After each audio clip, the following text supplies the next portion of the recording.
Assalamualaikum warahmatullahi wabarakatuh. Perkenalkan, nama saya Amanda Novitasari, NIM 23070210033 dari kelas 2B Tadris Matematika, tugas matkul Pendidikan Multikultural, dosen pengajar Bapak Dr. Oktio Franky Biantoro, MPDI, yaitu membuat video pembelajaran mengenai tipe-tipe masyarakat dalam konteks solidaritas mekanik dan organik. Di samping terdapat topik bahasan yang akan kita bahas dalam video ini. Yang pertama yaitu solidaritas, yang kedua tipe solidaritas, yang ketiga perbedaan solidaritas mekanik dengan solidaritas organik, dan yang terakhir yaitu contoh dari solidaritas mekanik dan solidaritas organik.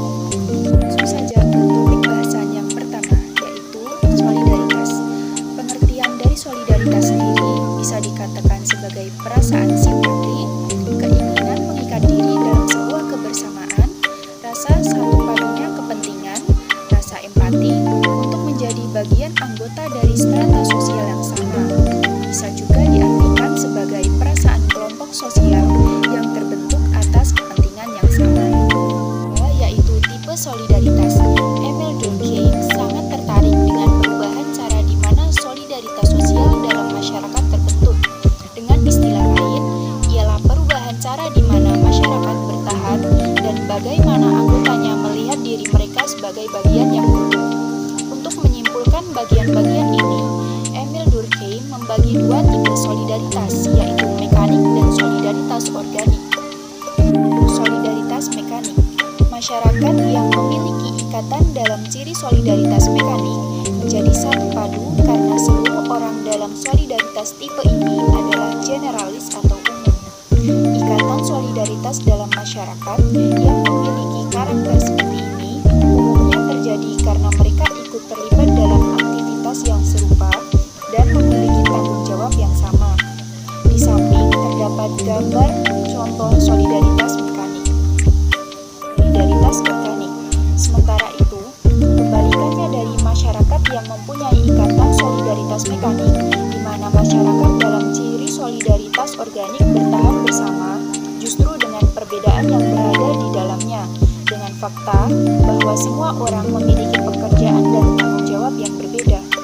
Di samping terdapat contoh dari solidaritas organik.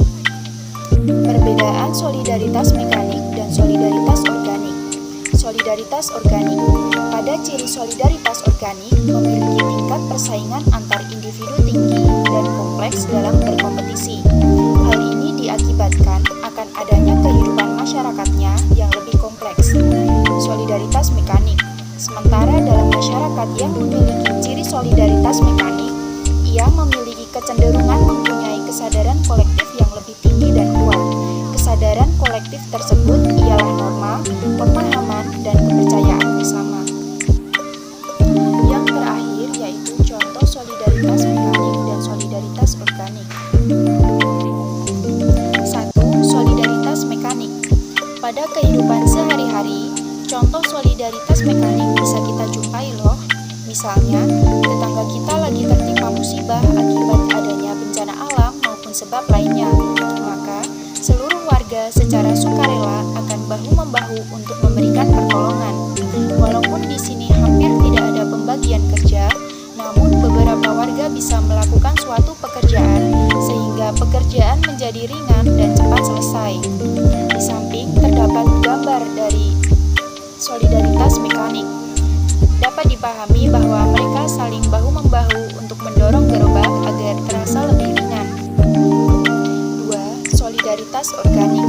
Contoh ini bisa kita lihat pada perkotaan dengan beragam pabrik dan perusahaan, di mana setiap perusahaan membagi setiap bagian dengan departemen-departemen yang masing-masing sudah mempunyai tugas dan wewenang tersendiri. Ada yang menjadi ketua di perusahaan yang memiliki tanggung jawab penuh untuk mengorganisir timnya, ada yang diberi posisi menjadi sekretaris yang mengurus semua kebutuhan perusahaan perihal surat menyurat, bendahara yang bertugas mengelola keuangan perusahaan dan organisasi, dan yang lainnya.